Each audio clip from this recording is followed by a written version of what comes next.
Hello, എൻ്റെ കുഞ്ഞു വീഡിയോയിലേക്ക് എല്ലാവർക്കും സ്വാഗതം. പനിയും കുറച്ചൊക്കെ മാറിയിട്ടുണ്ടെങ്കിലും എൻ്റെ വായുടെ കയ്പ്പ് ഇതുവരെ മാറിയിട്ടില്ല കേട്ടോ.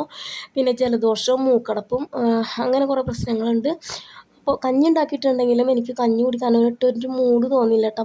വായയ്ക്ക് ഭയങ്കര കയ്പ്പാണ്. അപ്പോൾ നമ്മൾ ഇങ്ങനെയൊക്കെ വരുമ്പോൾ ഏറ്റവും ഇഷ്ടപ്പെട്ട ഫുഡ് കഴിക്കാനല്ലേ നോക്കുള്ളൂ. അപ്പോൾ എനിക്ക് അതിൽ ഏറ്റവും ഇഷ്ടപ്പെട്ട ഈ ഒരു സംഭവം കേട്ടോ, ബിസ്ക്കറ്റ്. ഇങ്ങനെ ആരെങ്കിലും കഴിച്ചിട്ടുണ്ടെങ്കിൽ ഒന്ന് കമൻറ്റ് ചെയ്യണേ. അപ്പോൾ ഞാൻ പണ്ട് ഇതേപോലെ കഴിക്കുമായിരുന്നു കേട്ടോ. നമ്മുടെ സൺഫീസ്റ്റ് അതുപോലെ ടൈഗർ ബിസ്ക്കറ്റ് 10 രൂപയുടെ പാക്കറ്റ് ഇറങ്ങിയ ഇടയ്ക്ക് എനിക്ക് വൈകുന്നേരത്തെ സ്നാക്സായിട്ട് ഈ ഒരു ബിസ്ക്കറ്റ് പാക്കറ്റ് വാങ്ങുമായിരുന്നു. അന്ന് ചായയിൽ ഒരു പാക്കറ്റ് ബിസ്ക്കറ്റ് ചായയിൽ കലക്കി കുടിക്കുമായിരുന്നു കേട്ടോ. ആ ഒരു സംഭവം ഇന്ന് ചെയ്യാമെന്ന് വിചാരിച്ചു. അപ്പോൾ പാർലേജി ആണ് കേട്ടോ എനിക്ക് കിട്ടിയത്.